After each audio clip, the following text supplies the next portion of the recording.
when I hear people find out like their lead pastor had a moral affair and then they walk away from the church, I'm like, it was never about the pastor. It was always about Jesus. Said that at that blows my mind. Well, let's do real quick.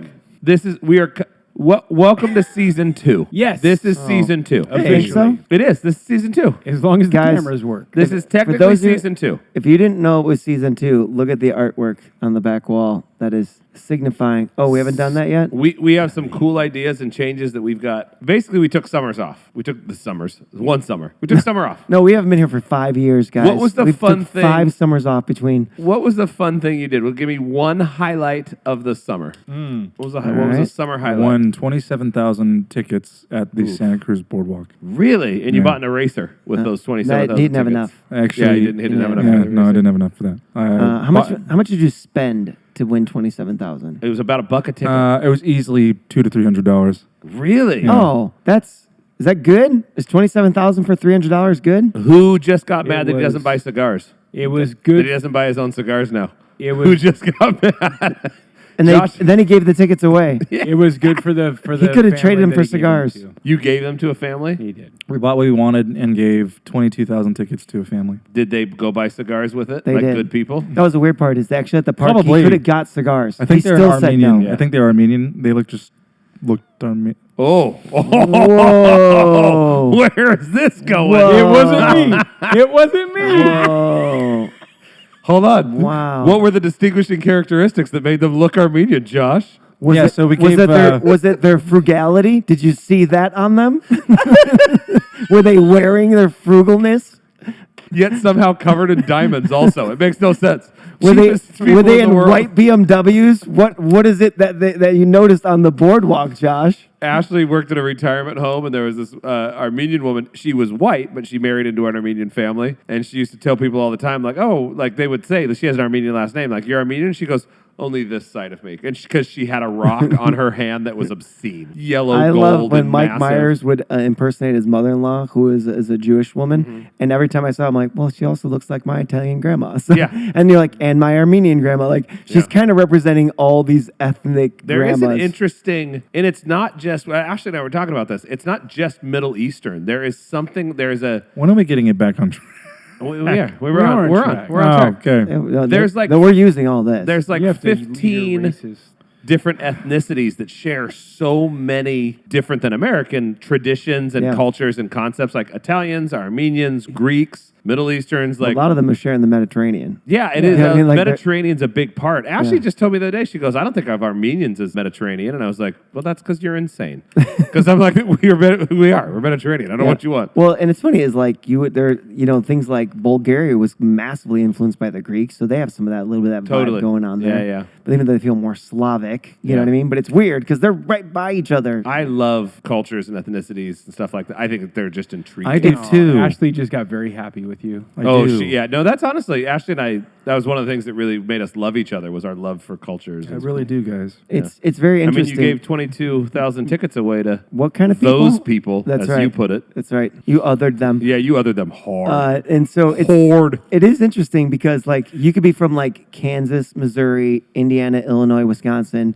Michigan, and we're all like, they're kind of like the same people. That's Europe. You just described almost all of Europe. And people living in proximity, they could be like each other for sure. So so you went to the boardwalk. You made some poor financial decisions. Yeah. What about you, Floyd? We on vacation we went to an indoor climbing gym. Yes, you did. It was super fun. I thought we were going there for the kids, and then the You mean Metal Mark? No, it's because it's called the Pad in Slow. Yeah, my two of my nephews were members there for my grandkids, and then I walked in, and the lady behind the counter started giving me crap. So I was like, "Well, yeah, screw you. I'll take a harness," and then I climbed, and I didn't know it was something that I could do, and I certainly didn't know it was something that I would enjoy that much. It was a blast. So that's when we found out that your knee injury was fake. So Well, Is that when we found out? He just didn't wanna coincidentally, go. I had a conversation with my ortho, and surgery is going to get pushed up a little bit. I don't know if it had anything to do with it since then. Not since then, but in the last week, like I've had a lot of popping and locking and stuff. But He just said popping Pop, and locking, locking and dropping. Yeah, Yeah, it's been popping and that's a locking. dance. Yeah, a lot of he's been break. Pop doing and something. lock. I'm more confused by I just got stuck on it when you were talking about the beginning of that story because you're like, I thought we were going for the kid. I thought it was like a kid thing. I didn't rock know where we were climbing. going to. They said climbing gym is what I was told. Oh, you thought it was like a jungle gym kind of thing? I get it now. I was very confused. And what she said, she goes like, we have 75-year-old people that do this. You're not old. And I was like, well, thank you. But what I should have said She's is, like, you're 72. yeah, You're fine. Do and you she's have like, I any- mean, they're younger than you, but do you have any 250-pound guys that do this? yeah, That are dude. also 75. Because I'm a big dude. Yeah, but climbing because they had auto belays there, right? They had auto belays there, So which was scary for me. yeah, I hate auto belays because I hate feeling the rope tug at all. Yeah. So all my guys that you climb with a lot, like belayers, know I like 2 inches give of you slack. slack. Well, like, and you free climb a lot, right? Not free solo. Not free solo. I lead climb. No, bouldering. Like you saying, asking if he Like boulders. bouldering, like I do boulder. It's by far my least favorite thing. I'm not a fan of bouldering. Why? Is that camera black? No, red. There we go. Where's back? Sorry, these that's okay. cameras are ticking me off. I've done all the styles of climbing, trad climbing, red pointing, all that stuff. So maybe I should have done it asked you this before I Like, went. When you go, corporate climbing, when you climb, when you climb, are you more?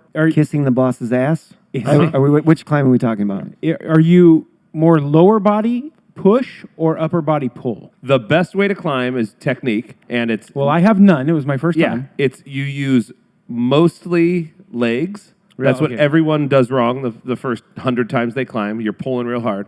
Yeah. Your upper body is meant to keep you into the rock. It pulls you in. It doesn't need to be pulling you up that much. Obviously, there are plenty of routes, and once you get into the 5'10", 5'11", 5'12" range, upper body plays a ton, and grip strength plays a ton into it. He's describing dating. So Yeah, when, When she's 5'10", 5'12", yeah. like You gotta your upper hold on body, like tight. being 6 feet. strong. Yeah, you have to have a bigger tighter and grip. stronger. Oh, this Yeah. is the corporate ladder thing too. Yes, Yeah. same thing. So I was a ton of upper body. I So was everybody a lot of is. pull. Everybody, when they first start Which climbing, might be why it didn't hurt my knee. yeah, people don't even think. You really, once you start climbing, and if you want to do it a lot, you can save your upper, because nobody's upper body is strong enough to do a million pull-ups like that. Right. And so what you end up doing is wearing yourself out. You can climb 2 routes before you're spent. Yeah. Whereas once you learn how to climb really well, and if you're climbing under 5'10", usually, you can climb a lot of the day and not get worn out. Your grip will get very tired, but the grip recovers. In a couple hours, you can take a rest and your grip's back. But your shoulders and your chest and your those aren't going to recover That until was a the day thing or that two. I know blown. That the next wears day. you out. Yeah, it was, You know, who else is wearing is people listening. They're just worn I was out. just going to say They're that. just worn out by this conversation. So what did what edit was that a out. single highlight? Mine was shocking. I came into a bunch of money and I gave it to clearly Italian people, like a family. They were clearly Italian. You could just see it on them. Obviously. And I gave them some money. I would say 2 things would be we're on the same boat. One is when we took the trip to the coast to play Black Horse for golf. That's fantastic. Yeah. It was a great trip, and honestly, just getting out of the heat, it was like Yeah. that combo. What did we say? What was trip. the temperature difference? It's a 50-degree temperature difference. It was a gosh. 50-degree difference between there and in a here. 2-hour amazing. drive. Yeah, not mind-boggling. 50-degree difference. Yeah, Crazy. Santa So Cruz at this- was 60s. At the same time, like it was like Hold we're on. going. This is Joe's time, Josh. Nobody was asking about your trip to Santa What was that Cruz. family you ran into Okay. in Santa Cruz? Yeah. So don't steal his I'm thunder. the racist.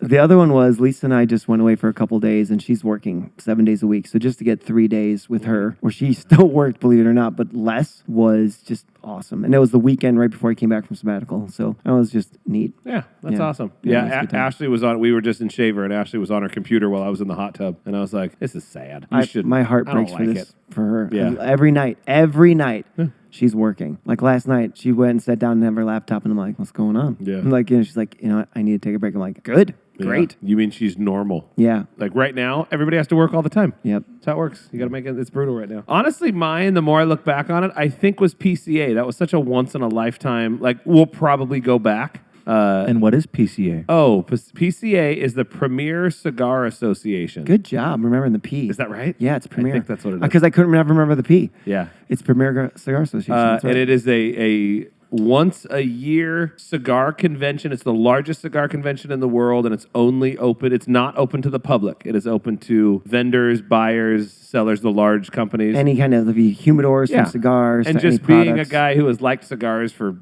20 some odd years, it's something that I couldn't get into even if I wanted to go. Like, I can't buy a ticket. Nobody can buy a ticket. So the fact that we were able to go to promote the new Holy Smoke cigar and the Holy Smoke Bible study, it was just such a fun. Again, it just felt kind of like this thing of like, almost a bucket list, like a big cigar thing like that. I've always just wondered what it looked like, how it functioned, and so to be able to go and have a cigar and be promoting the Bible studies was just really fun. It was really neat. I thought that was cool. Good to be back. So this is our that's first summer. week. This last week was our first week back together. We both were here. Drinking from the fire hose for sure. A lot going on. Yes. And very excited to launch the new season. And we really are going to develop that back wall. So Yeah. so that's going to be fun. Some new ideas as we're kicking it into the second season of You Won't Hate It, where we talk about life through the lens of pastors at the length of a cigar. I'm Josh. I'm Ryan. I'm Floyd. I'm Joe. And we're going to start off talking about why middle-aged Americans aren't going back to church. Okay, this is big. So we talked about this. We've been talking about this a lot lately.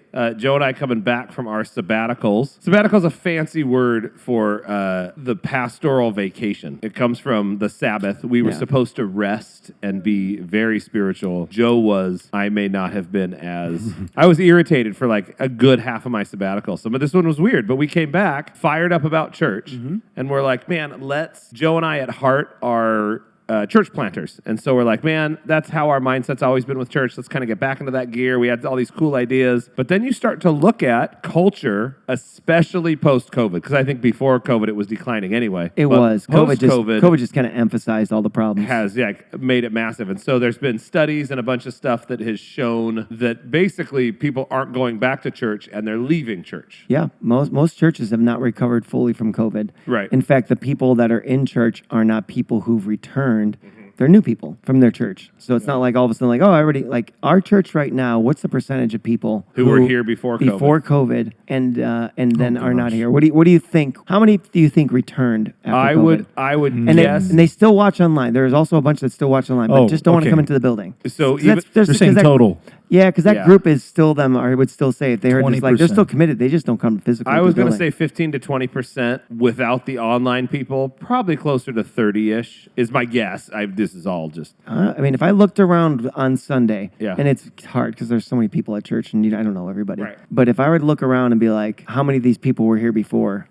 90%? Weren't here before. Yeah. Yeah, So yeah. that means the people haven't returned, right? You know what I'm saying? Like Yeah. it's high. Yeah, we have the trend of online church being normalized is very weird. I thought it was great, and I think it's also bad. Oh, I think it's awesome to have that as a backup. Yeah. We have people every week that are like, hey, I'm on vacation, but I'm still tuning in. That's so cool. It's the people like, it's a bummer. I have friends who live just out of town who are like, 30 minutes out of It's town. smoking. He needs to put his microphone out. my gosh, that's It lit on fire. It didn't just. It literally had a cherry on it. Yeah. It was so burning. We've all done it. I'm surprised you didn't use your nose. Is that great? I've got friends who are, 30 minutes up 41. And I love them. Seriously, they're such close friends. They watch all the time. And I don't know what it is that I want them in the building. And I think it's just because I want to spend time with them. Like it's more of a personal thing. It's different. While I love that they're able to stay connected via an online service. Yeah, they're not less. We're not seeing them as less than. It's a bummer for me. It's funny. I think it's a bummer for them. I always think probably is, yeah. because when people come back and they're like, "I forget how much I love this." The reality is, we are meant for community. Yes. And the truth is, I know it's a pain in the ass to get up, get the kids ready, come to church. Right. But the truth is, there is something about how the Holy Spirit's working when we're two or more gathered in His name. That's real. Jesus said that. Somebody just posted that's something real. on Facebook about that, and it was a little quote that somebody said, and it was just really good, and it was something to the effect of, like, you need the church, you need this, you need community, like, stop making excuses. You even know you should be back, but we kind of have this complacency, comfortability, like, it is more comfortable because then you don't have to deal with some of the things that are difficult about community, some of the things that are difficult about church. You kind of go, you know what, I'm still hearing the word, which is true. And again, You're not lesser. It doesn't make you worse. It's just a matter of it's so good for you. It's so It's good for you. just so Yeah. good. It was funny, the connection meeting that we just had with somebody that's new to our church. She was attending a church or had attended a church a couple of times before she came here, and it was a satellite campus, which means the sermon is video driven. And she was like, well, I could do this at home in my pajamas. Right. And so there is something Which is to weird that. because she wore pajamas to our meeting. It was very, So that was very weird, awkward. but whatever. I think there is something. It's fine. I wore a suit to her house. There is It's fine. Yep. There is something to that. There is something to that community aspect, even and I don't mind the video-driven sermons, but being in community with other people and having a shared experience, I think, is big. Anecdotally, us in ministry experience, there's no way I would say somebody who watches online isn't having a thriving relationship with God. But by comparison, people who are here and involved, it's different. I'll just give you it's different. There's no comparison where they're actually involved. So we're walking on connected. eggshells. Would you say it's better to be in person? 100% better. Yeah. Yes. And it's funny because It's we don't. better for them. It's because we don't want to offend somebody who watches online. Because I'm like, look, that's exactly right. awesome. It might be where they're at in life. They might work on it. So that's why Yeah. I'm like, I don't want to make you sound less, but I'm like, Exactly. but if you could be here, if And you we have a asked lot me- of people who are in different states. Yeah, who they watch can't be from here. I was gonna say, different it's states. for a matter you of could be yeah, here, practical you should be convenience. here for you, for nothing else. Right. And if we're not the church to go in person, go find one to go in person. Totally. Yeah, I this think is about it's coming to better our for church, you. yeah. I think Yeah. you said it. You said it doesn't impact your relationship with God. It doesn't impact whether or not you're a son or a daughter. Right. But a side benefit of being a son or a daughter of God is being brothers and sisters. And if you're in community, in relationship with other people, you get to experience that familial relationship at a different degree. We are also then reducing church down to sermons and worship. Exactly. And the reality is that's Yeah. that's Our not- sermons that's are a terrible. part of Well, a service. gathering of Especially because That's an not church, our it's service. online worship sounds pretty bad. Our preaching is terrible. Yeah, that's right. So you're like basically is church isn't the like we always say church is the building. Church isn't the service either. It's the body. And you're interacting with people. Even if it's just even if you come to church, somebody walked up just crying the other day, and you know I had a conversation with them, see how they're doing, checking in. It was after a sermon. 100% it was after Yeah. a sermon. They were like, that was the best thing I ever heard. Ryan's great. Yeah. And so, but they wanted me to comfort Yeah, them. it's true. That's actually how it goes. Even when I preach, this is not a joke. Sometimes I will preach, and people will walk up to Joe and be like, "Dude, that was so good," and I'm like, "Why are you telling him I did it?" No, whatever. And I never I cared. love 'cause hearing it's like so last funny. Sunday when you said this. I'm like, Yeah, I didn't even preach I last wasn't in Sunday. town. Yeah. Wasn't even in town. That happens all the time, and I go, well, The whatever. guy there, I saw you a few weeks ago. There was a guy with you. I have no idea what she was talking about. He's sitting in the room. He's sitting right what I next thought to it her. might It have been. has to be him. Yeah. What's funny is I would say this. So my friends that live in Madeira, 30 minutes, maybe a 40-minute drive max. I don't doubt it's even that long. It's funny, and I feel bad because if you're watching, you guys, you know I love you, and I'm not telling you to come back to church. I just love you. But they serve really well. They come to life when they serve. She does the coolest stuff, and she's got such the hospitality gift that when she makes something or does something in service, it sounds bad, but it's better than kind of the normal person because she's so driven, and that's It's her that's thing. who It's she her is. calling. It's her gift. It's in her call. And I'm like, I watch her come alive, and it bums me out because I'm like, she'll tell me how they watch probably every week. And it's just sad because I'm like, I think it's so cool that you watch. I just miss that for you. I miss you too. So it's that And weird I'm balance. driving that how it's good for you. Here's the other part. You're good for other people. Like you're bringing a gift there. Like you might be the person to comfort someone. You might be Yeah. the person that they feel connected to. So it's kind of like, so in one sense, it's good for you. The other sense is we need you. Yeah. Like people We need were you. wholly That's made to the- do this together with our gifts and our talents, and it's just a bummer because again, it's what we say: it's more and less. I just think it could be more, and there are plenty of reasons to watch online. That's why we have. We're not saying it's bad because that's why we wouldn't do it if we thought it were bad. So we have that service for all these kind of outlier situations. Yeah. But I think for the most part, you should make an effort because it's great. What were you going to say, Josh? Oh, I just think it is an interesting thought that the relationship between the pastoral staff and the congregation, it really is familial. It is for us as well. You know, it's like I find joy when I see faces that I haven't seen in a while. Yeah. Yeah, You it's know? good. So if this is a familiar thing, who's what role in the family? And on our, we got our. You basically have you have 4 family members you have to identify Yeah. right now. Yeah. Who are they? Identifying. Any relational dynamic you want. Yep. Cool. Doesn't got have to be the standard ones. Could I be got it. anything. What do you got? want? Mom, dad, grandpa, creepy cousin. Okay. Wait, I was going to say grandpa. Okay. Yeah, grandpa, big brother, dad, kid. fair. All right, I like that. I like it. I'm gonna go with what is it when you when you're a kid and you want to be free from your parents? Emancipation. Emancipated youth. I like it. Emancipated youth. I like it. Stepdad, but parents are divorced, so he's not in the picture anymore. But he was a stepdad for a while, but they're no longer together. Am I getting fired? I like this. So he was in enough to still be called stepdad, but they're not married anymore. I like it. Okay. I'm gonna go with the brother-in-law no one likes. Okay. It's completely I like against it. the rest of the Yeah, yeah, family. yeah. No one likes. Yeah, I got a picture in my head He of who he's shows up. talking about. Everybody's like, nope. They don't don't like even want to that. invite him to family functions. Right. It's Right. just like, oh, frick. I'm gonna go with the family member no one talks to anymore. So this Ooh, one. I like that. Everybody's just done like literally Just over it. Like they did 5 interventions for me. Yeah. And they're just like, you know what? We're not- can't even do it Boundaries. anymore. Listen. We're not even talking Yeah, to you. yeah. For the health of the rest of Yeah. us. I wrote another book. We don't care. Yeah. They're just We done. don't They're just done. I heard a guy say recently that if God's given you another day on this earth, it's not because you need another day on this earth. It's because people need you. That kind of puts a bow on it for me of why it's better to be in church. It's not even always about what you can receive from being here, because I believe that's a lot. Yeah. I believe there's a ton. But I also believe that there's something inside of each and every person that is for somebody else. Okay, we've gotten way off topic. Freaking another tangent. Subreddit AITA. It's the Am I the Asshole? And then people I write am. a story and they're like, is this me? Anytime someone does a quote that's supposed to be profound, and I think it's because I'm an 8, which is the challenger on the Enneagram. Anytime someone does a profound quote, my brain immediately, without thinking, tries to poke holes in it. Because I'm immediately like, I feel like that's true, but here's a bunch of issues with it. Anytime anybody opens their mouth So and says true. anything, It's true. you No, try I would to say it's terrible. The problem is they drop it like it's completely analogous. Like they say it in a way like this is perfect. Yeah. I'm like, it's situational. Like there's something Right. Yeah. like Ryan when I instead of saying like Joe has had some good sayings, like, he's like when we first were friends, he's like, you got some sing-songy things that I don't like not hate. But he called them sing-songy. They He's were like, sing-songy. He's like they're sing-songy. Because they were rhymey. They were kind of there's a- rhymey.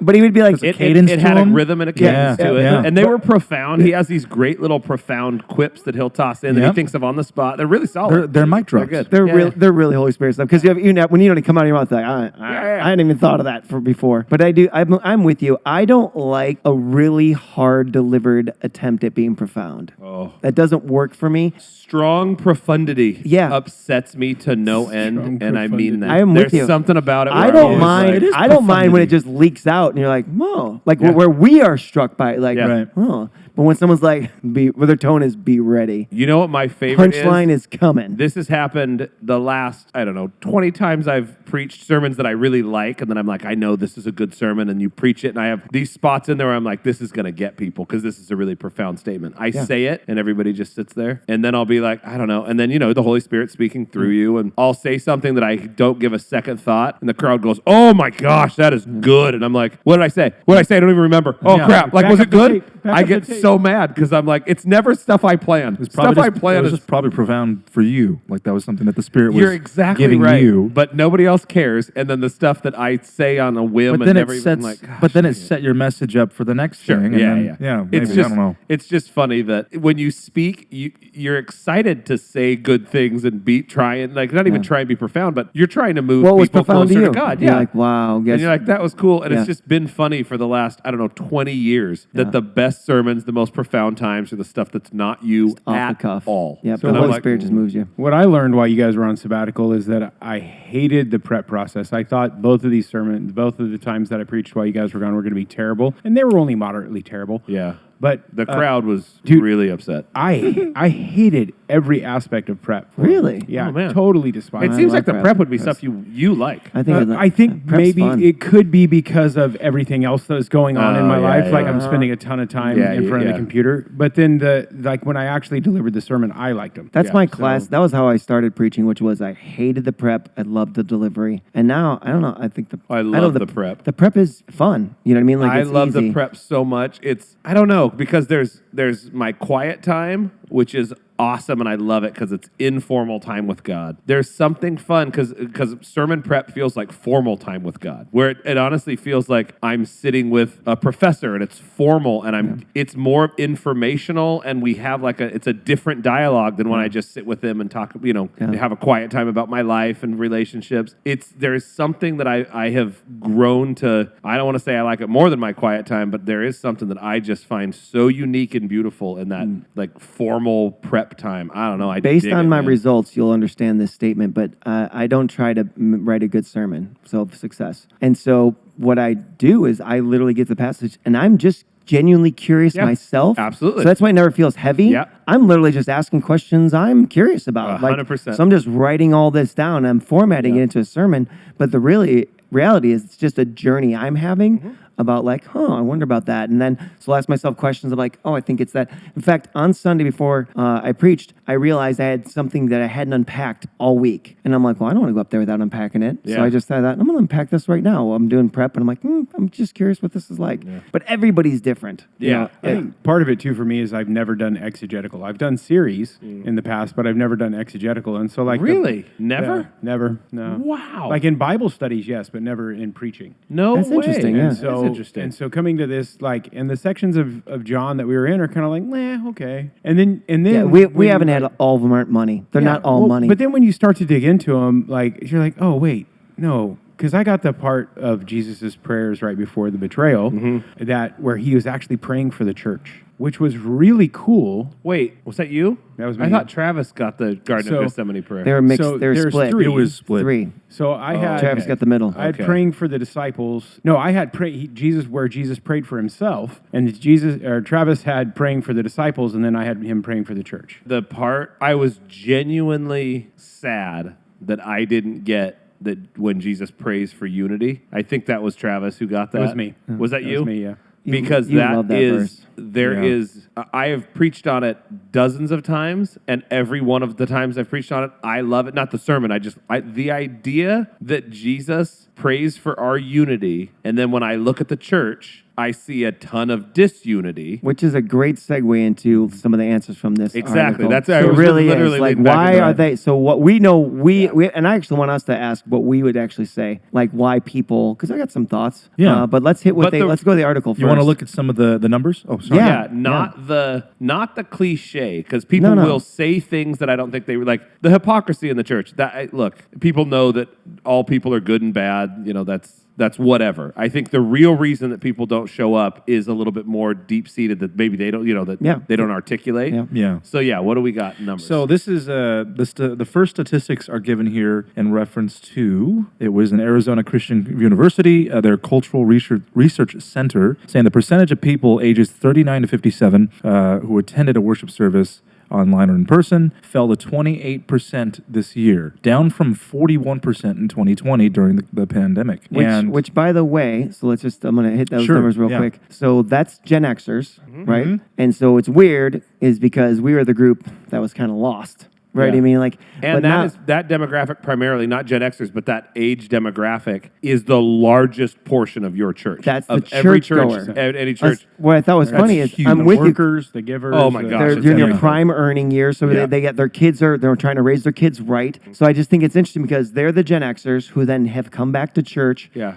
And now they're in that age of life where they're prime for going to church, and now that's down. That's interesting to To me. lose that Yeah. demographic is Crippling for the church. heartbreaking. Yeah, Because that's where life is, right? Because you have kids. Everything's Absolutely. new, it's growing, it's fun, and now all that's gone. So go ahead. The percentage of Gen Xers who worship weekly is now as low as millennials. Oh my gosh, that's shocking. Yeah, baby boomers and people ages 77 and older have the highest attendance rates at 38% and 53%, and that's between those 2 years. Because they know they're So- meeting Jesus very soon. So they're like, that's it. let's get comfortable with them Okay, great. first. So I have theories. 11th What do hour. you guys think? Yeah, what do you guys think? I got theories too. I think a lot of it is that, just like we said, right? These are the prime earning years, and these people are busy Okay. That's good. and tired. I mean, I get to so for me, it's usually Friday. Friday, by the time we get done here on Thursday, Friday, I don't want to do anything. I spend a large part of Friday sitting in my recliner, man, just chilling, watching stupid movies and Yep. just relaxing. And I think for a lot of people, Sunday's their only opportunity to do that. Right. And I think they go so hard during the week that they just want to rest on Sunday. And then I think the other part of it is, Well, let's pick at that a little before you go. well, to that. I think it's both and. I think it's because they're easy to pass on it because they haven't seen the value in being there. Okay. Okay, it's good. Yeah, Those are. I think there's validity in both of those. Yeah. I think yeah. that's- And the behind that, the reality is that we as Americans have been sold into busyness as value. Yep. Right, and like we sold our kids into that. Like our kids got to be in a sport every day, involved in some sort of like everything's for. Well, that's gonna look on college. But you start doing it when they're 3, and we're just busying ourselves up. And then the world we live in, and again the structure of our world is you need more, and so since you need more, you need to work more. So Yeah. you have to have a bigger house, Okay, nicer car. so I'm gonna play Josh's advocate here. Thank you. The emancipated youth. I think you're totally right. That's kind of a cynical bend. The another angle that I would say is with inflation and everything on the rise, you have a demographic of people who should have or their perception is they should have achieved something at this stage in their life. Their kids might even be a little bit older. Gen Xers have a little bit older kids, and they're not where they want to be. So the thought is, because our parents' generation was you dig your heels in, you work, you get it done. With all your might. And so we go, man, you know what? I'm not where I want to be. Gen X, we were pretty goofy when we were young. We goofed off a lot of our youth. We're the first lost generation. And so we goofed off a lot, so we probably wasted a little bit of time. I'm speaking from experience. Okay, let's get in it now. I got to get on it now. I got to work overtime. I need to get my crap together. And so it's not even this, and I agree with what you're saying as far as we have bought into a system that probably isn't going to be rewarding, but we've bought into something we because people shouldn't. are living on they're living way above their means, and because the world has told them it's important to have a nicer car, just think about it, like if you look at the average American house, like most people have rooms they're not walking in. So, but also, and this is what I find heartbreaking today.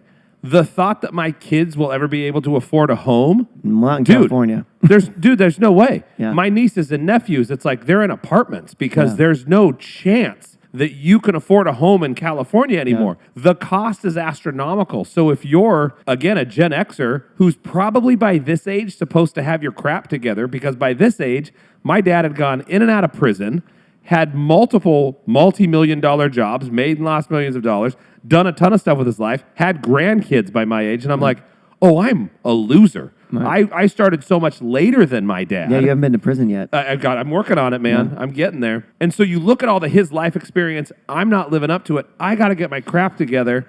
That home, I will not be able to afford right now. So I got to work my tail off to be. So you almost get yourself into this trap and you jump on the treadmill and you do it yourself. Like you put yourself there because of everything you've bought into, which, by the way, that's a lie. Yeah. Like the world has sold us a lie that is, it is, I've preached this before. Is that happening by us, this siren, by the way? Yeah. Yes. Yeah. That was so loud. I'm like, That was loud, yeah. I picked it up on the mics. But I just think that is such a horrible system that we've bought into, and we think that we need this and we need that. Yeah, I think part of it is because we have this wrong idea, and the other part is just because it's like, man, we've got this, and I want to do this differently. So maybe some of it is, which I think ties into I'm exhausted by the time Sunday comes around. well, it comes back to the second point he made too, which was they don't see the value. And now, so that's the one I think we can help talk through and work on. Yes, is the value one. Because then you go, and then I'm going to add on. Then they think about, let's go to church, right? So so now you want to make the chance. You want to take the opportunity to go to church, and basically, church is anti-LGBTQIA plus. You know what I mean? Like the world is telling you this, and so I'm not even saying it is, but that is a perception. Yeah. The church are all hardcore right conservatives. All Trump MAGA, and then church people are insincere. They're into celebrity. They're now more about making money and music. The pastors are having affairs. And so now you're trying to figure out, like, what can this place possibly offer me? Oh, and don't forget that every time I show up, they want my money. Right. Right. And you throw all that together. Money and Why your am I- time. Like, Yeah. I don't know because I'm kind of disconnected from Church? From God. because I've never been that guy. Well, I haven't been that guy in a very long time. But is there still the perception like I have to dress a certain way? I have to Sure. act Sure. a certain We way. hear sure. people all the time who walk in and go, "Oh my gosh, everybody's dressed normal. Yeah. Like Yeah. you guys seem like normal people." And We again, put on pants. That's it. I actually think we're often very hard on the church because we hear these things. Yeah. From my seat and from my perception, church isn't like that at all. Not even a little. And But not even again, just our church. No, a We lot know of a different ton of churches. pastors. Right. Yes, This is not- exactly. and what has happened is church has become a thing where instead of Jesus being the thing. But okay, keep going. So, Yeah. so that they're becoming, it's more about people are engaging in church culture they like or don't like, Yeah. as opposed to, and we talk about this all the time, is like literally church is a vehicle to encounter God. So if you're coming here for church, you probably are going to find things you don't like. Yeah. If you're coming to a church to encounter God, I promise you're going to find things you really like where he kind of Yeah. speaks into your and life. those things you don't like become forgive 'em. menial. Yeah, they're You not a start big to say deal. like, yeah, I was here for Jesus, but I met a couple of dicks. Yeah. You know And what I mean? would say that one thing I always forget growing up Gen X in the 90s church, that was really where I met the Lord. That's where I grew up. It was very manipulative. Yeah. It had the evangelical bent. And I say this, my mom always gets mad at me when I say this because she's like, that was a great experience. And I'm like, you're right. I got saved during that time. Yeah. I genuinely met the Lord and I follow God because of that. Built a super solid foundation. Yeah, but there was a lot of crap that was built onto that. That was built onto that foundation that was really harmful. Yeah. And so a lot of the people that I know that were also a part of that 90s evangelical church have carried so much hurt. Church hurt. From then. Yeah. Like again, 3 of my pastors that I worked with had affairs. Some of them with the leadership. Yeah. And so I'm like, so all of their friends. So you're saying I shouldn't do that going forward? That's with not us? what I said. I never said that. There's a reason. I that- just said it happened. There's a reason that there's a joke about the worship leader running off with the piano player. Yeah. Because it happened. Yeah. Well, a lot. Nick is handsome. You Yeah. know, I think, well, no, maybe, I don't know. I got saved in my 20s. I promise you, I didn't fall in love with church. No. So like the thought that church is about church wouldn't even have crossed my mind. I went to church Yeah. and I met Jesus. Yeah. And then I wanted to keep encountering him. So I thought the Bible, pray, church. So the 90s church did a terrible job with that because the 90s church said, come here, fall in love with this. Right. And meet Jesus. It was then- Jesus. I promise. Yeah. Like, and I don't think Profundity. profundity. It was not conscious. No one I knew back then was doing it poorly No, in their my minds. gosh. They were trying so hard. And what they saw was this system of church that we built. We had a youth group of 1,000 kids. Yeah. I mean, we had 300 plus leaders. Like our youth group was larger than most churches. Yeah. And so it was an awesome thing. But what we did so quickly was, oh my gosh, this is where people change. So get them here. So then it get became them about the plugged into system this thing. without thinking negative about it. Like the system gets people Yeah. to Jesus. Let's keep doing the system. And the system was Is down. good at times, but then there was the downside, and then there was the saddest thing because that system fails all the time because every system fails, Because it's built by broken people. and then And people Jesus just was already got kind of crushed. lost in that. So Right. now the people are lost. Right. Because they're like, what made, even people have been like, when I hear people find out like their lead pastor had a moral affair and then they walk away from the church, I'm like, it was never about the pastor. It was always about Jesus. Said that Yeah. at That our blows youth my group, mind. because our youth pastor did that. He left and went and had an affair, and a ton of people were like, "I'm out. I can't believe God." And I'm like, "Did God have an affair?" Yeah. Yeah. Like I don't and I genuinely had the conscious, and I would talk to people about this. I don't even see the connection that you're trying to make. I see a broken guy Yeah. who maybe shouldn't have been in the position, maybe should have been and should have had better parameters on his life, like boundaries, whatever. But what does that have to do with the creator of the universe? How I would see I a walk away from broken God? guy. Right. I see a broken guy acting like a broken guy. Shocking. Yeah. I don't know if this is your guys' experience, but for me, it felt like too there was always kind of almost this competitive nature between churches. Yeah, it was pretty big. So sure. like it was man, what you said hit me hard. come here, fall in love with us. We may or may not introduce you to Jesus. Yeah. Dude, that's brutal because that's what it was. Because we were trying to, I guess I was part of it. I was part of it as much as I don't compete like with to the admit world. it. We were trying, well, not even worse than that. We were trying to compete with other churches. Yeah. Like, we're the best church in town. Or the right church. Lift We are, though. lift Now. Jesus up and he'll draw people to He'll draw himself. all men unto Yeah. myself. And and again, and the idea is, and so some people would say, so they went the other way, and they're like, well, some people are like, oh, we're going to make this super cool, and some people are like, we're not going to make it cool. We're just going to be about Bible teaching. And the reality is, God just wants to work through the most authentic you. So whatever you, and this is a funny statement, when I planted my first church, we're part of the Baptist Young Conference at the time. We got tattoos. Nobody had tattoos that long ago. And we're there, and we show up, and somebody goes, are you guys trying to be cool? And I literally said, I'm like, that sounds weird. We kind of just are this. This is just us. We didn't, like, let's get tattoos to get people into Jesus. Like, no, we like tattoos. Like, we're not wearing T-shirts to get people to come to church. Like, no, we all feel comfortable preaching in T-shirts. the right response is no, and we're clearly not. Yeah. like it's not the minute you think you're cool or you're trying to be cool makes you the least cool person I know. Yeah. It's just true. Like the greatest form of cool, and this is just an So opinion. now that you don't think you're cool, now are you cool? No, but the greatest form of like is to where I'm like, and again, not me. It's when I see somebody who genuinely doesn't care about other people's opinions, I'm always like, oh, that person's so cool. Like, that's what I think is neat. But they are caring. So it's the... Yeah, sure, that's secondary, but fine. Yeah. Ryan- Well, it's like Keanu Reeves. He doesn't care my gosh. about what Yeah. people think of him, but he's Yeah. a caring guy. He's so great. He I is. don't know if I think they're cool as much as I'm just so super jealous. Well, Yeah. Well, and I think that's I- where that judgment comes from. It's Well, like just the jealousy. not caring thinking it's cool, Brian definitely likes it because The Rock definitely cares and he's super cool. Yeah. Because he's definitely putting it out there. I like- think The Rock is interesting. He's also Very a big su- tangent. Yeah. He's also a specimen. So it's that's he- part of it. He's No. a freak of nature. He's Yeah. a brand in and of himself. Yeah. Like, I think his work ethic, I think his mindset, I think his generosity. Did you see what he did with the new UFC fighter? No, I didn't. So, Give him a- what's that guy's name? Shoot.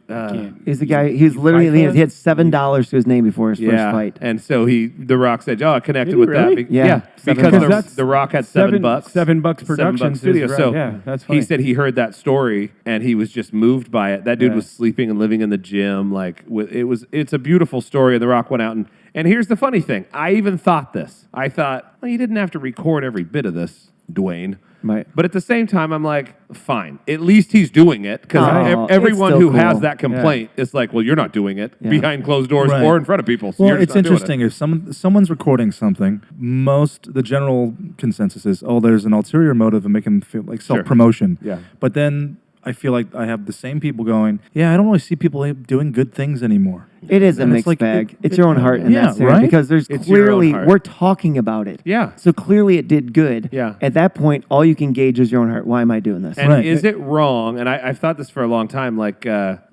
Jesus did miracles in front of other people. Right. He didn't do all his stuff behind And closed by the way, doors. he had people write it down. I was Yeah. just going to say that. There's a record of it. He People had wrote a it book down. written. Is it very wrong? John is the most loved. And this is where this is between you and God. I don't think we should even get to speak into it. It's your heart. When you did this, even if you recorded it and you put it on your channel and you're like, oh my gosh, to show everybody, you just have to ask yourself why. I don't give a rip. Yep. Because I go, you know what? The Rock has a company. I was going to say something. It can be a business venture. You could say like, I'm doing Yeah. this because I'm going to make money from it. There's nothing wrong with being a business person with Yeah. your media. And was a great- that's when I think you could easily argue, well, like Jesus says, if you do that for other men, you have your reward in full here on earth. And I go, fine, but isn't that between them and God? That's not your decision. You're not the one that goes, hey, God, they did that for earthly success, so you should only reward them Right. here on earth. Like, sorry, that's not for us to judge. Yeah. Let's Yeah. just let people do what they do. Right. It was a legit marketing tool too. I mean, I'm not saying this was his heart behind it. I mean, I don't know. It's probably a mixed you bag. spend a ton of money on a house Let's keep for a in guy. mind, you The Rock furnish is it. not a Christian, Right. And he's doing really awesome good deeds. Which he doesn't They're need to do. More so than I see what sometimes the church is doing. They're So let's just they're in the bedroom and Right. on the nightstand there's a picture and the guy goes, oh, look at that picture. Yeah. And the fighter goes, I can't remember, you FIFA? You something. He goes up to the picture, he goes, that's me and my family. Like Hey, he kind of got creeped out. And he goes, yeah, man, I don't know anybody that lives here. This is for you. Yeah, he says, welcome home. Welcome home. And then he opens the closet. Yeah. Now, here's where the marketing is. Everything in that closet was Under Yeah. Armour Project Rock. Yeah. And by the there way, was a shirt I'd have been facing happy. out with I'd the be as logo. happy as could be about it too. It's like I will wear. 100%, dude. You just bought me a house. I'm going to wear all your gear anyway. That's I mean, right. I wear his gear anyway because I like Under Armour. And All right, I like Josh. his- Temba Gorimbo. cool. I was nowhere close. Yes. You FIFA?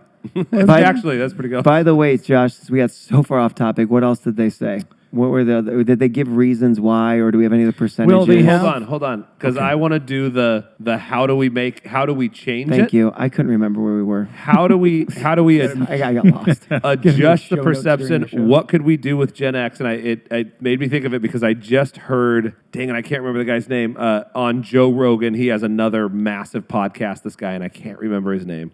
You FIFA. It's FIFA, that's it. And he basically said the same thing where he's like, nobody trusts mainstream media anymore. It's actually got the lowest numbers in history. Sure. It's terrible. And he's like, And we trust the news. so We trust we're anything. stepping in to News. try and change things. And he even said, how can we change things? And he said it might take 5, 10, or 20 years, but it's consistently doing things right. It's true. And I thought that is, I That's the heard it easiest and I ans- went, That's the easiest answer for the church you can that's, make. here's the Right. deal. We will not change people's minds tomorrow. No. We're not going to do it.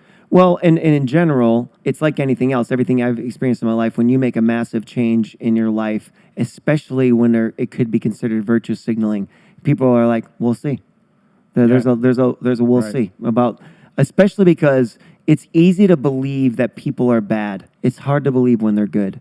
And so when the church is starting to say, "Is we're not bad anymore, we're good," people are definitely like, "We'll see." Yeah. Let's give it some time. I It's know- easy to do the right thing once. I've noticed that when, let's say, as an example, and this is social media, the news, that's all very relevant. A post goes viral, and it could be something negative or good, an act of goodness or Yeah. an act of Violence. malintent Treachery. or violence. Yeah. When you look at the numbers, and I'd like to look into this for future episodes too, I'm curious to see which ones have higher numbers, or more interest, or more sharing, or more word of mouth. It just It'd be interesting to look at because there is a Oh, it's hard. Both go viral. Right. both go viral, but I think about Reddit and I find myself going down the public freakout route more than the made me smile route. despite how it makes you feel afterwards. Oh yeah, no, I'm angry. Yeah. I get don't- very angry watching that. I've stuff. never seen studies on social media. I don't know what mine's doing. I don't I'm know. sure there are studies out there on social media about the effects of it on social media, but it used to be in the media in the news that you would not sell papers that had kind headlines. It had to be about Right. tragedies. People want to know about the If tragedies. it bleeds, it leads. Yeah, It that bleeds, was the it whole, leads. I mean, That's- I think couldn't of the find that in old my head. news for so long. It's like, is toilet paper killing you? Find out at 6, and you're like, huh? And at Yeah. 6 o'clock, like, it's not. It's not. No, toilet Yeah, paper's it's fine. fine, You it's should keep fine. using it. And yeah, you're like, wait, what? No, It's not the at worst at tease 6:33, so that you watch the whole thing to Right. find out about the toilet. It's Right, pretty brutal. right. Yeah, so I like to keep doing the right thing just consistently over and over again. I think that's honestly the best answer, and that means there is no short-term fix. Nope. There's no quick book someone can write and tell you here's the 5 things you need to do. Nope. And part of that I would say is if you're in church leadership is and we're going through this is then train people in your leadership to do the right Yes. thing. Right. Yeah, Train them the right way. Yeah. I remember when I did college ministry a long time ago, one of our kind of missions was to make disciples. We kind of saw the Great Commission, and we said, make disciples. And it was funny because my brother-in-law, who was another pastor at the time, he said, that's crazy. My kind of mission is to make disciple makers. And I thought, that's such a weird distinction. And I went, whatever. And as I thought about it, I'm like, I do like that. Like, I would like for you to go out and change the world to actually make more disciples, not just be a disciple. And I know it's semantics, but It's like, not church planners that plant churches. They always talk about that all the time. It's like a one very church interesting plant that plants little churches. distinction that I Men go, of fishermen. Fishermen of fishermen. men fish. You're fishing men fish. No. So you know that was not profound. You use I wasn't trying to be. Well, I mean, you said it like you were going to be like men. Hey, fishermen everybody, of men. look at me. Everyone, Listen, everyone. listen. Fishermen. Fishing of men fishermen. who use of men as men. bait. Wait. Fishermen. Why do they call it networking? Oh, Profundity. Profundity. There it is. I would love to hear from you guys. If you could let us know why you've been disenfranchised with church, what would bring you back if you're not a part of church? Because there's actually a lot of friends that I have who watch this who aren't a part of a church but watch this because it's Yeah. fun. what would bring you back? Like, what is it? Because I think we all know, every one of us has this. I have quit working at churches about 6 different times, and I was out. I wouldn't even go to a church. In fact, when I was on the board of directors for a women's shelter here in town, you'd have to go around the room, and when your first kind of couple days on the board, they'd go through, and they're like, hey, just for our records, like, how old are you? What's your information? Where do you go to church? And it was so awkward because I was like, oh, I don't go to church. And they're like, I'm sorry, what was that? Because it's a Christian organization. Right. And they were like, well, look, man, like, we don't really have board members that don't go to church. We like you. Because I was a pastor when I got involved with them, and then I quit. And so they were like, but you're a pastor. And I'm like, I still am a pastor. I'm not with an organized church.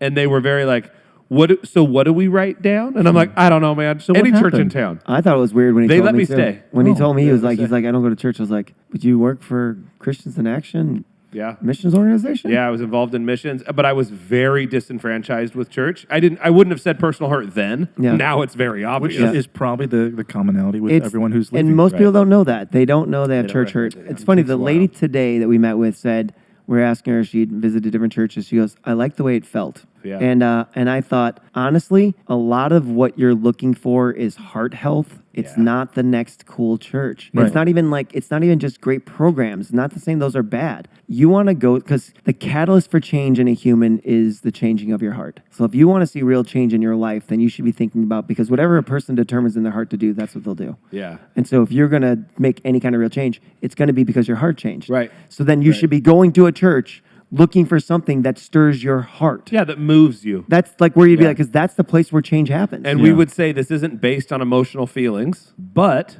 I don't think God's against emotions. And if you're going to a church that you never feel anything, Well, God- I'd be concerned. and Thank you, salvation's Ryan. in your heart, right? God changes hearts. Yeah. Like Yeah. that is his thing. Like, so a lot of times we're like, I want God to change my mind. He's actually just trying to change your heart. Yeah. Believe it or not, your mind can't change your heart. But if your heart changes, you will think differently. 100% you do. So Yeah. say, oh, maybe I got this wrong. You Yeah. need to go back and rewatch, because what I was laughing at was I was reaching over to do something and I couldn't get past this cord. I looked like a Neanderthal who's never seen a cord before because I was doing this. I was going, oh. It's not even just great program. It was amazing. I was like, why can't I get through this? What is this newfangled thing? It was amazing. Completely undone by a cord. It was worth watching. This again. vine is in my way. Yeah. I'd have just died in the jungle. Arr. Would you rather ascend into the air like Jesus or call down lightning like Elijah? I don't like this one because there's A lot of variables. clarifications. A lot of variables. What do you mean by let's narrow 'em ascend down. into the air? He clearly can fly. So can you fly? Just straight up and down. Would No. you rather- Maybe just, I don't know if you go Just backwards. vertically. You might only be able to go up. Hold You on. might not be able to come back I down. kind of like this because if we just, would you rather fly or call down lightning and thunder? Calling down lightning. thunder. Call It it was- lightning. It was lightning. Just Thunder's Lightning, lame. because thunder is a result. Yeah, of- it's just, and it it's was just lightning. noise. It just Yeah. calls down lightning. You're like, Are we going with scared my are- dog. Are we going with Jesus can fly? First of all, you're gonna unpack that. Okay. Can he fly? Jesus, He went up He an can elevator. vanish. He went one way. He can teleport. Jesus could vanish. He could teleport. I know those He are the could- options. He could grow limbs back. Those are other options. You can go, you Jesus- can go teleport like Philip and just make it simple. Do you want to teleport like Philip or do you want to call down lightning like Elijah? Lightning. My knee jerk is lightning, but teleportation is the greatest gift ever. Teleportation is the seems cool. because I Is still it controllable Can, teleportation? can I teleport? No, he didn't. He didn't control it. He just appeared Oh, somewhere well, else. then I'm that out. was out of his I was control. like, yeah, Yeah, he if I just could appeared somewhere else. teleport into somebody and blow them up from the inside. Oh, why'd you get weird? That's the boys. Why did you He just went From the the boys. boys. I love that you That went- was I love Terrible show. Don't ever watch Huey. that. When I you- love that Howie? you, Huey. I love that you went that. My thought would be like being teleporting into like between walls. And, but I don't you, wanna and be- you have to move to teleport back out, and you can't move because I you're just- stuck. Do you have to see where you're teleporting? No, God has to have a purpose for you. So if he's like, you don't have any ministry to do for a while, just chill See, on he that wall. keeps adding all these little. Just chill in there for a Just while. chill on that wall. The other thing that you're supposed to do I hasn't don't. happened yet. I've always been annoyed with that twist they put on teleportation in movies because I'm like, come on, just make it legit teleportation where I think of a place I go there. That's real. That's good teleportation. That's real. I- That's real teleportation. That's real. I like that the place you thought of now has a Costco. You're like, I'm gonna go back to that field I was at as a kid. Like, oh, Yeah. Wait, where am I? I guess I'll take a hot dog while I'm here. I'm still going with lightning from heaven. Yeah? Yeah. I don't really. It doesn't have much function, but I like it. The concept of teleportation, because I am a travel junkie, but boy, do I hate airports and airplanes now. Like, honestly, they're one of my least favorite things. Teleportation or walk on water. It again feels like I'm still Still working. teleportation. I'm still working. It's a With lot of walking on walking. water, I'm still working. Ryan doesn't want to walk to the car. bro. 100%. Why would he want That's to walk true. across? So here's my I thought. bought a car You're- that comes to me. You're Teleport walking to your on car? Yeah, that's what I would do. I would just teleport to my car. Okay, you're walking on water. Yeah. But it's in the ocean. Giant wave comes. Interesting. Can Does you it- run up the wave? Does it throw you in the air and then No. you land like concrete Yeah, you get the on the crap beat water? out of you. Yeah. Because then you're never going in the water. Yeah. You're just smacking down on it like on a cement. It's a weird thought. I don't know how that would work. I like teleportation. I love the idea of calling down lightning. Like, that does sound. It's just zero. fun. Like, you know what? We need to light the grill. Hang on a second. I'm gonna pray 4 times and just call this down. I'm thinking, how confused was Philip? Because there are some stories in the Bible that we love to skip over, that some people that we love to talk about them. But Philip he baptized the guy in the river, and then he appeared in a different town. Yeah. Like, that's the Yeah, he story. This is he appears. He somewhere else. disappears and then appears in a different town. Yeah. The other guy couldn't swim, so it was really bad. It was he gave him floaties though before he left. He's just like, I baptized you. I was like, okay, don't let go of me because I can't swim. And then he's gone, oh God. Did Philip know? No way. You think he literally was like, and I baptize you in the name of the Father, Son, and the Holy Spirit? Man, was that a good... What? Hello? Like, do you think that's what it was And like? he's wet. He Like, gets he's just confused? drippy. I Yeah, think why are your sandals all wet, Phil? I think he's like they're not because they can also walk on water. That's right. He baptized from above the water. And the Spirit of the Lord took Philip away. Yeah. I wonder how that would feel. Yeah. Like, what? There are details that the Bible doesn't give that oh. I'm so upset about so often. Is that the sound? Is Yeah. that the it's, teleportation sound? Oh, what the heck? I'm in the Zotis now. Does God just Oh, do Zotis, it? that's what it was? Does God just do it, or does he use science? Could he break it down? Like, what I did is I bent these atoms. So you know what I mean? Ashley So, and like, I- and I created a wormhole, or is he Yes. just like, no? It's just Yeah, I just did it. It's like magic. It's like Ashley God and magic, I, Yeah. or is it like he bent time and space? Yeah. Prestiged. Ashley and I, my wife and I, have talked about for a long time, it's all theoretical and just kind of fun to chat about, but like that since he was the creator of the universe and actually used science, he used atoms and quarks and molecules and knit those together. Science. That he was... Science. That he did all of his miracles scientifically, that it wasn't necessary. So like when he grew that dude's arm back, Right. it literally says it grew that guy's arm back. Which, by the way, they can grow body parts, so God could stem just cells grow and it. such. So Right. for us, it's miraculous, especially back then. It was like, oh my gosh. For him, he just went, oh, this is my medium that I create with. It's like it's a sculptor who's like, yeah, this is how I would take clay away and Right. shape it. And he goes, yeah, this is how I use molecules. And like, I told the DNA to grow that back. Like I literally told the cells to divide in the proper way. So for him, it was just like It's like that's how I it's work. like the Right. Matrix, where Neo's recoding You just while see- he's yeah. in there. So it's not like he's not doing magic, he's not doing supernatural, he's Yeah. recoding in the Matrix. And again, who friggin' I'm I way don't off on care. that. I I just have always fascinating. thought how fun that would be for him, and which is why he even says like, oh, what is it easier for me to say your sins are forgiven. Yeah, to make a man healed or to forgive sins. Like that's the forgiving sins is the miraculous That's thing. the thing that took the life of the Son of God. Yeah. But to heal a man is like, whatever. Yeah, that's why he was like, oh yeah, the healing part's easy for me. That's Yeah. my medium that I use to create and Right. sculpt. Like that's easy. But forgiving of sin. So I've always just thought how fun for him to walk around and be like, and not to be dumb, but it's like me walking around a wood shop where I'm like, oh yeah, this is all the stuff I could create with all these tools because that's my world. Right. And he walks around and looks at that tree and he's like, oh yeah, I could make the tree do this. I could make the tree bear this fruit. I could have, Yeah. like it's just his world. That's pretty fun. And his thumb doesn't get bruised. You don't know how hard that tree kicks So, back. by the way, you don't know. Philip told Luke that story, right?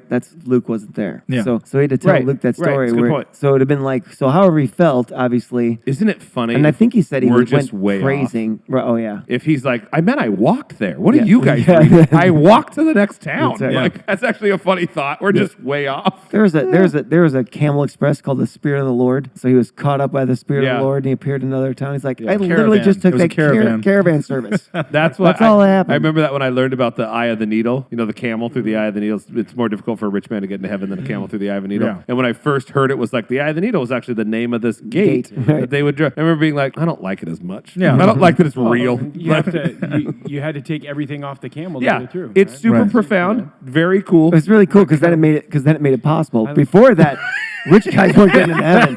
Don't make That was money. so scary. Don't make Do money. not make a dime. You And then are what not is getting- rich? Oh shoot! Yeah. Like, are we all screwed just because we live in America? Don't Yeah. do it. I like the thought of the Camel Express. Aren't camels like super slow? They are. It's still a They form can of gallop. travel. Can't they gallop? They can. They clop. They're so. But they kind funky. of do what they want, right? Oh my gosh, they are Camels unreasonable. are like I kept doing these would you rather's in my mind, but one was being dead.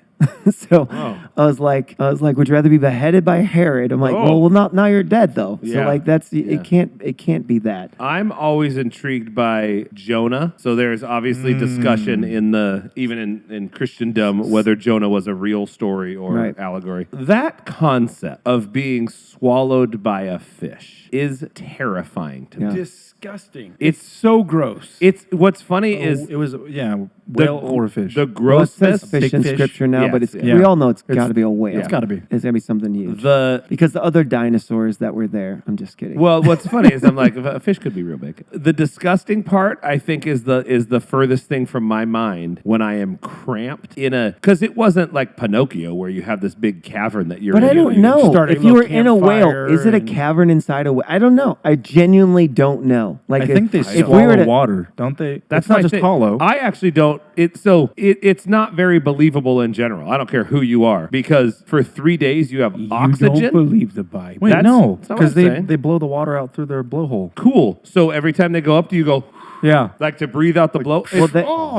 they're mammals, so they do have air inside there, right? So I mean, There's oxygen in There's the oxygen blood. in there. But they get enough, oxygen from the water. Enough oxygen. No, they mammals have mammals to breathe. actually Oh, breathe their whales air. don't. Yeah, I But don't. enough oxygen to where you can survive. You can hold your breath for maybe 3 minutes if you are really pushing it. Maybe he was like unconscious I for all can't. of it. This is a science question. How deep can a whale dive, considering it eventually has to go back up to get air? It's 15 That's to a- 16 feet. Because that's like It's as deep as they go. Because I'm thinking like No, they that's can. a different body density to be able Yeah. to withstand crazy depths, but also need to go back to the surface. So this is why it does feel unbelievable. And here's the great part about it. We are talking about a miraculous event. Of course. That Philip, if he teleported, Jonah God could can make live in a somebody whale. live in a whale. It's Just fine. fine. Little air bubble, whatever. But the concepts behind it, I'm just like, it's probably cramped and dark dark for sure. There is zero light. 3 days of zero light drives you insane. Sensory deprivation yeah. that would go on in 3 days. I'm telling you right now, I come out insane. Right. Yeah. I can spend about 15 minutes by myself quietly before I start to get a little weird. Well, you're also like you're not dead, but you think you're going to die. You're not dead, but you're like I'm definitely going to die. And it's 3 days thinking about like And I'd actually, at some point I'm dying here. I would love to die right now because a few hours in that, I'm like, I'm just losing my mind. I'm You're terrified. inside a fish. That's what I'm saying. I'm just like, that story is written so kind of plainly and blasé in scripture that I'm like, but when you get into the meat of that, I get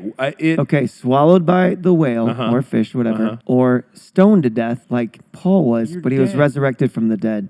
So he did go through Or- death and came back to life. So he lives at the end of it. This Or might not be boiled popular. in oil like John the Revelator. This is probably weird, but I'm taking the stoning. Really? Just because you think you'd go crazy in the whale. I do not, dude. I have done solo backpacking trips, and there's sensory. You there's, said it was. There's sensation eerie. everywhere. I do not do well alone. Solitary confinement is the worst punishment for me. Well, your I'm wife done. also tortured you with a concept from France. Oh, the French, man. They're the grossest people. What have they done? They invented something. This was years I'm ago. the bad guy. Forget him. It was called the forgotten, basically, whatever that word is in French.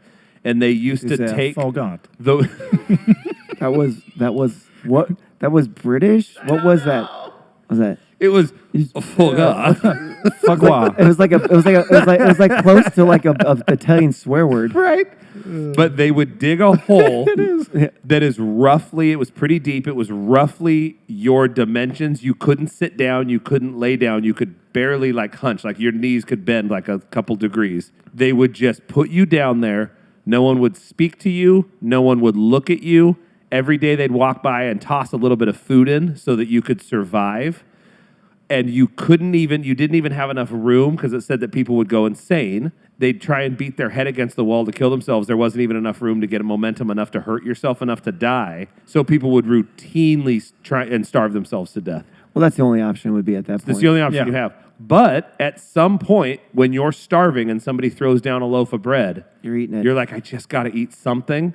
But you want to die, nobody speaks to you for the rest of existence. That to me, when I heard, I'm like, I don't know if I want to talk to you anymore. That's the worst thing I've ever heard. That's when we watched that movie, The Old Guard, where they were eternal, and they would put them in they would lock them up because they couldn't kill them, so they'd lock them in a trunk and throw them in the ocean. Yep, Like I'm out. Those were horrible things. That thought, like the whale thought, genuinely scares me. Like very few things honestly scare me. That scares me so much that I'm like, you want to throw rocks at me? Great. At least you're talking to me. Right. If it's the Pinocchio version, I'm fine. Just kind of sitting on a stool, whale swallows. Did they make a little fire? Yeah, it's fine.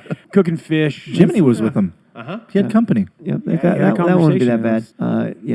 The stoning to death probably is better. Sorry to get dark on you guys, but that scares. That's the Bible, by the way. It's the Bible. These are Bible stories. And by the way, was good we could get them information. grosser and weirder by just quoting the Bible. Isn't that the truth? I mean, like I was backing off the even grosser and weirder stuff in Scripture. yeah. So I actually looked Would up. you rather live in the belly of a whale or circumcise yourself? There's actually a Circumcise on- myself thanks all to day long. Churchleaders.com. There's a bunch. They have a bunch of would you rather. Oh, okay. Yeah. So there's have to fight Goliath or fight in a war against the Philistines. Oh, I like this. Wait. Philistines. Pardon me. I like this. Wait a minute. Fight Goliath. Yeah. Or an army. Or an army. Do you have to be alone or can you be in the Israel? I think the would you rather is asking you. Well, wait, no, you're not alone in that battle. Shamgar. So would I rather be in the battle? Right.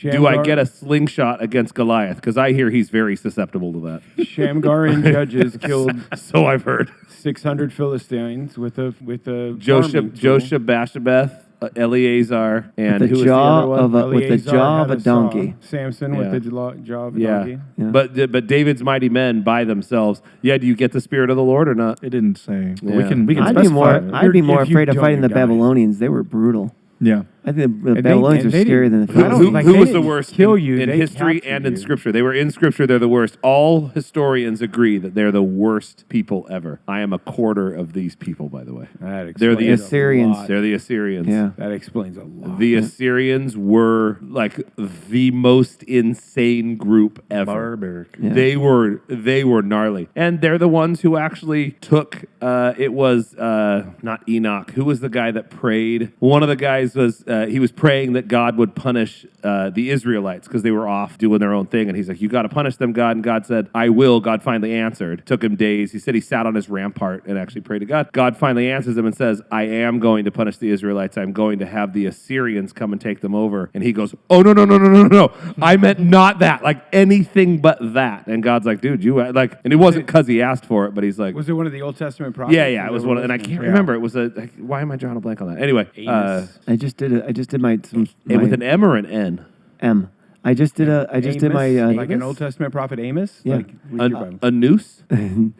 I just did my devotions out of Amos Obadiah? and Obadiah. Yeah. It's funny, Amos and Obadiah last week because I'm just doing kind of more of a random as the Lord leads me. But I'm like Short Obadiah. books? Yeah, Obadiah is one chapter. Yep. One chapter. Yeah, I was like, wow, and they're What's- interesting. It's what's- actually fun to kind of just read them, kind of broken up. The Old Testament, the minor prophets are crazy, good, weird, hard. Yeah. Yeah. So let's do. I'm gonna ask this question. Last one. What do you guys have? We talked about this on here because I feel like we may have. What do you guys do with the fact that when you read the Bible, the prophets all share a pretty similar Message, message and tone. lifestyle, tone. Like they're all very similar in how they were Yes. prophets. Whereas today we hear people talk about being prophets and it's all very positive and it's way different. Do you think things changed post resurrection and that's okay, or that we are misusing the term prophet, or like what do you guys think about that? Prophets of today. Go. What do you guys do? Go. I think it's both and. Yeah. I think part of it is that Jesus came to become the curse to free us from the curse. So there's a lot of the aspects of the curse. We talk about the salvation of sin and access to heaven and all of those things, which are great parts of the breaking of the curse. But then there are other aspects of the curse that were broken with Christ's death and resurrection. There's as well. consequence. So it's a different. It's not hell. It's not damning stuff, but it. Worldly consequence. And then I think But the there other are part of it consequences. is, we are soft, and I think we like to hear the positive. Although if you go to charismatic churches, their prophets, Dan always talked about the prophets were dicks. Or hellfire and brimstone. Yeah, when they would show Yeah, up, because they're big on right and wrong. So even like prophets had a lot of judgment. Yeah. The charismatic group, and so you hear a lot It's more. kind of the one group that can be judgy, though. Yeah. I feel like because Yeah. they felt that way in the Old Testament. They Yeah.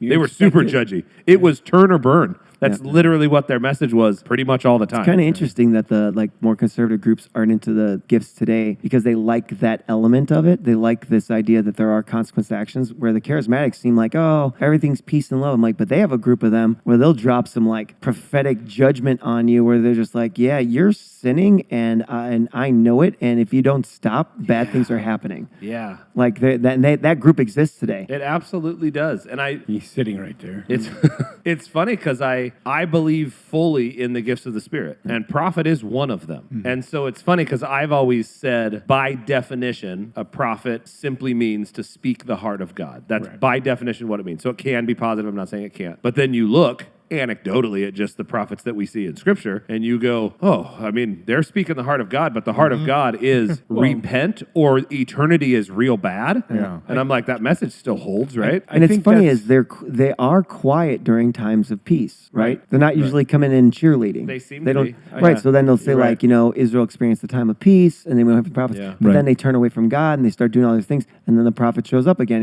He's almost like the course correct guy. I think it's that. I think it's a lot of what we hear from the prophets, especially the minor prophets in the Old Testament. You're doing stupid things. Stop it. But it was also a prophet that anointed David to be king. You're And- right. And it is also So- a prophet that says You're when right. they turn back to God, all the prosperity and all the blessing that comes with it. So that it does have this like, keep doing this, bad things are going to happen. Or after this bad thing happens, God's then going to relent. Yeah. And he's going to bring this time of And blessing. These and- are the blessings from living correctly. Yes. Micah or Malachi, I'll turn the hearts of the fathers back to children and children back to the fathers. Coming in a negative time because it's a time where families were separated, but Yeah, you're right I'm gonna though, because restore there's a Joel. lot more positive than I think I that's good. I'm glad we had this talk because I think there is way more positive than he'll break the bows into plowshares. Like Yeah. there is a beautiful concept, but they are clearly saying like, hey, I know things are bad, things can get better, but here's your role in them also. So there's a What's been universally true, Old Testament, New Testament, is you reap what you sow. yeah. And so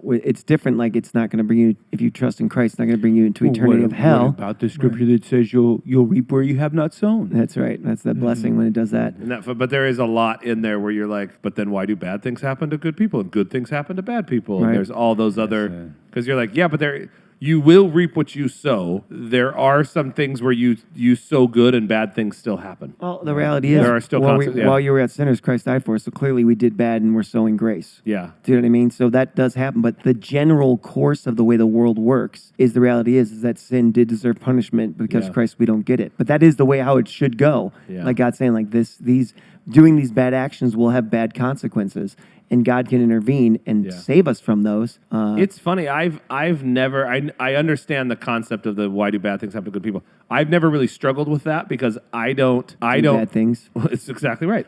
I don't see. I think it's because I was raised evangelical, so I never saw people as good because I was told my whole life you're born into sin, so you're sinful. So good things shouldn't happen to you because you're already bad. So I'm like, that was just. It was the realization that bad people prosper on this planet is frustrating. Which has been literally the writings of that Solomon answers. Why do the wicked prosper? Yes, Right. exactly. Exactly. I mean, it's literally a question because people are saying like, wait, you said if we do good things things happen. Yeah. But we did good things and there was a famine, right? Exactly. And this bad guy is cheating everyone, Yeah. and he's doing great. He's doing Yep. great. Yeah. So, and it really goes back to, again, is that this is not our home, the prince of this world. So Yeah. sometimes we're short-lived, like, why aren't I getting this immediate good thing? Yeah, I think I will always. I guess struggle is the right word. I mean, I preached on it last week. Was just that like you're doing the right thing, you're on a good path, everything, and you're like, okay, I finally like feel like I'm in a great place with God, a great place with this other stuff, and then something really bad happens, and you're like, God, what the heck? Like I thought, you have a bunch of if-then statements in Scripture. I was doing the if stuff, and then you get reminded like, oh, I wasn't talking about like earthly wealth. I wasn't talking about being comfortable on this planet. That wasn't what I was saying. I was talking about the abundant life, which maybe doesn't even have this stuff tied into it. And you have to go, oh yeah. I just feel like I constantly have to reshape my mind and allow my mind to be transformed by the renewing. Like that, I'm like, okay, I have to remember this isn't my home. Right. Yep. This stuff, as much as relationships and people matter, it's not eternity. Right. That's what matters. And some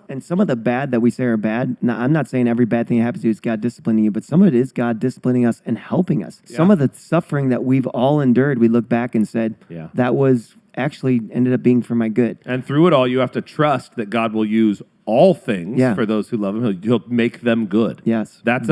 You have to trust that. And when things are really crappy, hard. that's weird to trust. It's hard, and it's hard to get an eternal perspective because this is all we know. And so when we read the Bible, we So always want to finite. put it into the lens of right now. Yeah, that's tough, man. And assuming that suffering has no purpose and it doesn't serve any good is also just foolish. Because we all know that's not true. Oh, right. Literally, pain is a teacher. Yeah. And it's taught all of us. It I mean- teaches every human. Biblically, suffering leads to perfection, is what Scripture says. Like Long suffering. Like honestly, that's a weird. And you then, as an actual disciple, someone who really is living for the Lord, who wants to be more Christ-like, you kind of have to go. You kind of release this control and say, God, I clearly can't do this on my own. I can't figure it out. I don't know what's best for my life. I am relinquishing control over to the Father. I guess use me as you will. Here I am. Send me. Like, it's scary. Isn't that the book of James, that suffering leads to perfection? Yeah. I hate the book of James. It's, But James is rough. It is brutal. It's awesome though. and we all fall in love with things that are bad for us. And then we don't even know they're bad for us till they're taken away. And we say, man, why did this get taken away? It was Yeah. so good for me. It was the thing Yeah. I loved. And then you get distance away from you and say, that was the best thing for me. Yeah, it's damaging me. Yeah. And you go, oh my gosh, I didn't even realize that was standing in the way of a better relationship with God. I mean, that's very real. That was the struggle for me early on in recovery, and then trying to rekindle a relationship with God. And it was I knew that one verse of all things work together for the good of those who love Him. Yeah. And I thought I haven't been loving Him. I don't know how to love God. Yeah. And it was that realization and just allowing time and the suffering and the free will I had and the choice to try to be obedient and listen and follow Him. Just more. The veil has been opened. That's exactly right. I was thinking a lot of times God brings us to a place where it feels like less with the intent of giving us more. Yeah. Profound. That Profundity. was profound. I think a lot of it comes That back. one I liked. I think a lot of it comes back to perception too. I was talking to a new believer last night. Had a great conversation with him. It was really refreshing for me. And he was asking like honest, legitimate questions of a brand new believer. Like, I need to get a Bible. Where do I start reading? Like, how do I pray? Like, how do I talk to God? How do I do this? Where do you find God? And it really came it just hit me like you find Him wherever you're looking for Him. You find Him wherever you're looking for Him. You can find Him he has a little kid, a little girl, daughter. I was like, you see him. I know what a girl is. You see him in your. Well, I kept trying No, to explain it. What is it? So first, you go to That's the going to open another store. can of Yeah, worms. no, that's right. And you see it in your daughter's laugh, right? You can see God there. You see it in your daughter's laugh. 100%, Joe. I feel so bad for Floyd. You've never seen a laugh. It is You profound. could hear it in the twinkle in her eyes. Now, that one's weird. You've never seen somebody laugh? You, Joe. On that note, No, not on that note. You got to edit that out. No. I said you, Joe. thanks for joining us in the conversation on You Won't Hate It. I'm Josh. I'm Ryan, and I have more cigar. Okay. I'm Floyd. I'm Joe.